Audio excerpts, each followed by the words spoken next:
नमस्कार, मी कीर्ती गायकवाड. स्वागत आहे आपलं आय न्यूज 28 मध्ये.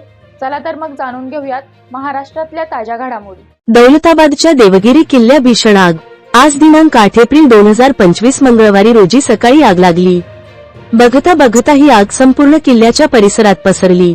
या दरम्यान किल्ल्यांचे वास्तव्य असलेले लहान जीवाणू प्राणी जपले असून मोर, लांडोर, माकड आदी जंगली प्राणी आग पाहून सौरावैरा धावू लागली. संभाजीनगर येथील अग्निशमन विभागाने आग विझवण्याचा प्रयत्न केला. अशा प्रकारे ऐतिहासिक वारशाला मोठी हानी पोहोचत असून या आगीमुळे किल्ल्यावरील पुरातन इमारती खराब होत असून कालांतराने त्या नष्ट होण्याची शक्यता असल्याचं मत इतिहास अभ्यासकांनी व्यक्त केलं आहे. दरम्यान ऐतिहासिक दौलताबाद किल्ल्याच्या डोंगराला आग लागली तेव्हा सुकलेली गवताने सोसाट्याच्या वाऱ्यामुळे आगीने रौद्ररूप धारण केलं होतं. आग विझवण्याचे कोणतेही साधन नसताना त्या ठिकाणी असलेल्या हिरव्या झाडाच्या फांद्या तोडून आग विझवण्याचे शर्थीचे प्रयत्न सुरू केले.